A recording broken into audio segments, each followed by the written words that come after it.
For more than 50 years, the International Monetary Fund circled global economies, smelling weakness and offering lifeline loan terms with teeth sharper than a great white's. Their formula was simple.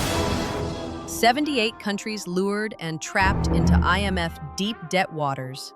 Global debt increased by a staggering 21% since the COVID pandemic, with austerity used as bait. In other words, the IMF demand they slash and privatize or get eaten alive. 42% of Africa's debt is now owed to the IMF and World Bank.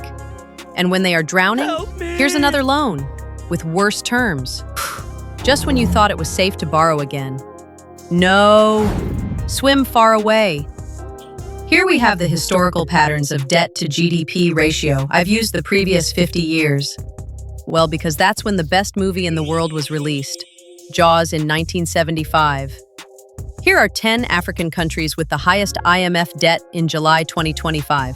And this is the general government gross debt to GDP ratio, which measures a country's debt in comparison to its economic output, offering insight into its ability to repay what it owes. Sudan overtook Japan in 2023 as the country with the highest debt to GDP, while Germany is the nation with the lowest.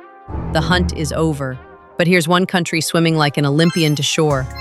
Between Q1 2023 and Q1 2025, South Africa reduced IMF debt by over 75%, with full repayment possible by the end of 2025. They may have plenty of issues, which they are addressing by Railway, but this one is being hit on the proverbial shark's head.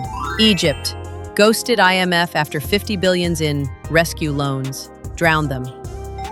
Pakistan told IMF to stop calling after 23 austerity deals. Saudi Arabia joined BRICS and left IMF on read with $100 billion reserves. Jaws defeated. The shark has lost its prey. Meet the NDB, the Anti-IMF. The global majority built a better boat with a new policy: starve the shark. NDB provide loans in their own currency, without dollar blackmail. No blood in the water. BRICS nations are trading in their currencies, not dollar bait. The NDB funds real projects, not Wall Street bailouts. There are no austerity harpoons, zero regime change nets. This is the IMF's worst nightmare. 40 nations blocked their number.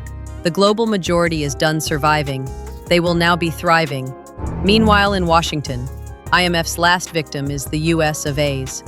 The IMF's only customer left? A $34 trillion debt addict. Guess who's circling them now? Will they demand California as collateral next? Like if you are ready to cancel the IMF's feeding license. Subscribe for the real economic revolution. Here's some additional info for the analysts out there. Trust me, some great stats. This will make you wonder why some countries have fallen for the IMF catch. Don't cry for NDB, Argentina.